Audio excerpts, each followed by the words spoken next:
I mean, I have other types of baggage within my personal life, but I've heard stories, you know. I've talked to females. Really, none of my ex-girlfriends that I'm aware of. I'm sure somewhere along the line I dated somebody like that, you know. Um, but, females are more, prone to stuff like that. But even dudes, man, come on. Really. Love is a very kicked around word. We abuse it every day. We convince our girlfriends we love them.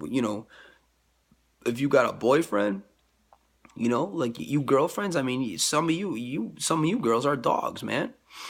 You like to sit there and say all guys are jerks. Well, some of you, well, why do you think all guys are jerks? You think we were born that way?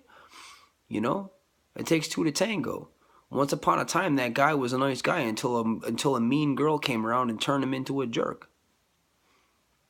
And the same thing with a girl. That girl was a good girl until the jerky guy came around and turned her into a jerk. Somewhere, at some point, somebody's got to draw the line, and stop saying I love you. And if you're gonna say it, mean it. Love is forever. Love isn't just I love you for the next 2 weeks until, you know, I get a better job and then I date your best friend that's twice as hot as you. Come on, dude. Love isn't just, okay, well, I love you enough to marry you until you start to get wrinkles, and then I'll just kick you to the curb and, kind of upgrade, so to speak. I'll, find a younger version of you, you know, like you're like, and it happens every day. People walk down the aisle and they say I do just because the person is attractive. They do it out of lust, not out of love. They do it for multiple reasons. But not too many people who get married really love each other anymore. I'm not sitting here pretending to know who, really who loves who. I'm not sitting here judging your relationship or anybody else. I know this world is a mess and a lot of hurting people, a lot of hurting kids out there from, two parents who, really, it is what it is. A lot of hurting boyfriends, a lot of hurting girlfriends, a lot of hurting mothers and fathers. And, love is a very, a lot of parents out there, saying that they love their kids, and a lot of you parents don't even love your kids. Really, let's face it, man. It's not just a husband and a wife and a boyfriend or a girlfriend. You know, a lot of kids are out there hurting right now because mommy or daddy said I love you, and it turned out that they really didn't. Love is a very abused word, and unless you mean it in a godly way, well, you don't need to be using that word. Really.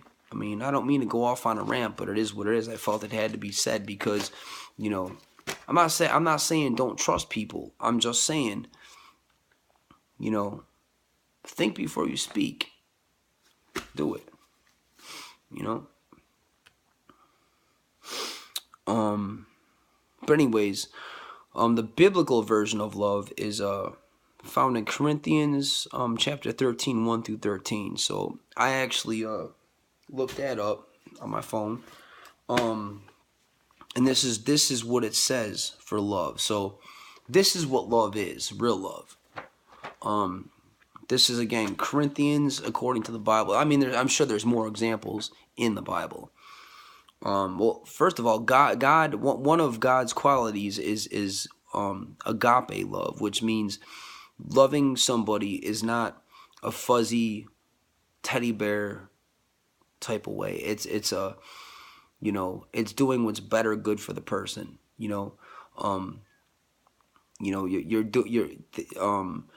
sometimes love. Sometimes it's kind of like did you ever hear the term tough love? In effect, kind of that's what it is.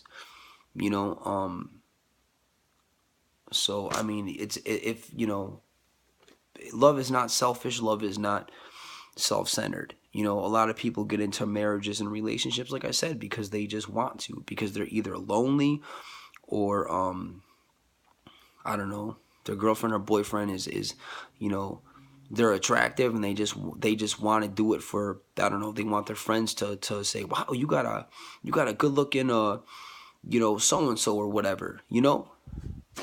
So I mean, a lot of people jump into relationships for all kinds of selfish reasons.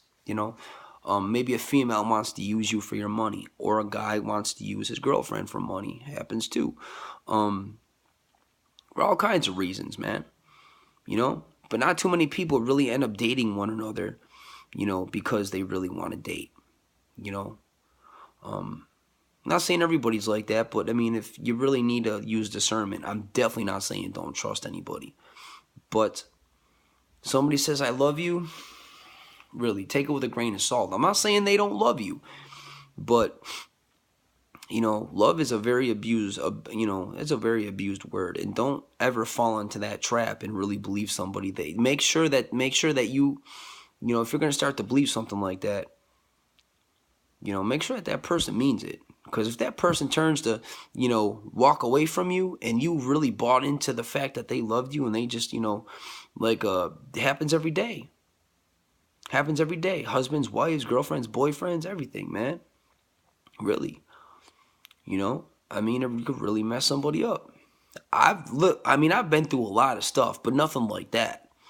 I mean, people have told me that they love me, but I mean, it is what it is. I was always smart enough to sit there. Okay, maybe it's possible, but I'm sit there. I've always had discernment with stuff like that. I was never really a sucker for love, so to speak. Of course, I can accept love, but I'm not going to sit there and just let somebody say I love you and then be like, oh, okay, I love you too. I mean, so I never really allowed myself to, really fall into that. So the grace of God, hey, I'm not going to sit here and say I haven't had my heart broken. There's one girl who broke my heart, and that's the girl that I talked about in my other video. Was 2000. We broke up in 2003. I actually ended the relationship because I got to the point where I was just like, dude, get out of my house sort of thing. She wasn't really living with me. It was just kind of like a whatever. Like we were always together or whatever. But at that point, she technically did move in, and then I just told her to get out because I didn't want to be with her anymore. But in the beginning, I really really liked her, and she was the only one who really, I don't know. But even then, I mean, my heart was a broken, because like I got over it super, super quick. And I look back on that day today and I just like, oh, okay. So I don't even think that was really a heartbreak at all. It was just a heartbreak within the moment, but it wasn't a true heartbreak. I've had my heart broken over my daughter. That broke my heart when that happened. That's the only heartbreak I've ever truly have had in my life. When my mother is a from what I understand, she's, I don't know, she's 60 something years old. But if something happens to my mother, God forbid, not anytime soon, but I will be heartbroken. That's my mother, of course. So it doesn't necessarily have to be, boyfriend, girlfriend. It could be anything. A death of a parent, a death of a child. In my case, alienation. Somebody using the kid as a weapon or whatever. So that's my only true real heartbreak is so far is. But you know what? Like I said, that is I just move on from that. So it is what it is. I just get on with my life, man. But But I mean, there's certain circumstances in life where, situations will break your heart outside of the word love. But what I'm trying to say is, I'm talking about situations that could be avoided. Never say I love you unless you mean it. Never do that. But this is the biblical version of love. And it says, again, it's Corinthians chapter 13, verses 1 through 13. If I gave everything I have to the poor and even sacrificed my body, I could boast about it. But if I didn't love others, I would be of no value whatsoever. Okay. That's more or less like the video I uploaded before earlier today where it was about religion. It works. And yeah, it works, but do your works because you're grateful for what God did to you. God set you free so you can work. If you're a Christian and He saved you, You're on a time clock. You know, again, it doesn't mean you're not supposed to work out of obligation, but you're supposed to work out of, you know, being grateful. You're supposed to work out of, you know, gratitude, thankful that he, you know, he saved you. And the only reason he saved you, again, I mentioned this in my last video, the only reason spiritually you are free, the only reason, it doesn't get any more, it's not beyond this at all. It's not about you. He saved you so you can go reach somebody else. He didn't deliver me from cigarettes because he was bored and rolled up out of some heavenly bed one day and said, oh, what am I going to do with my day? Oh man, it's too early up in here in heaven. I think this Ryan or this person over here, you know, has been smoking cigarettes for too long. I'm gonna go down here and just, you know, hook him up and then go over here and heal this person. I mean, God doesn't just roll out of bed and do things like that. He's not human. He did that stuff so I can go and bring him glory by telling people, look, this is what God did for me. You know, and I've done that plenty of times. I really haven't talked to anybody that I'm aware of that you know, really found interest in what I was saying. A lot of people just like whatever. But you know what? You never know. You never know. I could have planted a seed within that person. Right now, maybe they're not even thinking about it. Maybe they think they don't even remember. Maybe one day they'll have that moment where just like, I remember that dude telling me such and such. And then they'll have that light bulb moment. And then all this, I mean, it's a seed. God saved us not for ourselves, but so we can go and do things for other people. You know? And it's all about a seed. It's not about, you know, running up to people, hitting them over the head with the Bible and dragging them in a dark alley and forcing God upon them. It's not that at all. Never, ever do something like that. You know? But, just walk, you know, plant a seed, but don't be passive either. You know, when God came down here in the flesh, he wasn't passive. So he doesn't call us to be passive. But at the same time, there's a difference between being, you know, assertive and doing the job that God called you to do versus just being, you know, a passive person. Don't be passive, you know, but, you know, and don't be aggressive either, obviously, what I'm trying to say. You know, I mean, you got your own style. Do whatever you want to do. I'm just saying, like, you know, lead by example. Words are words. A lot of people do a lot of talking.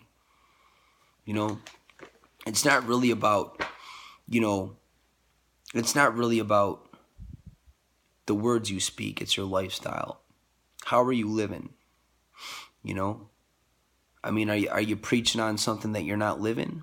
And if, you know, you can, like me with these videos, I do a lot of talking in these videos about stuff that I'm struggling with at a point in time. But you know what? I come out and I say that.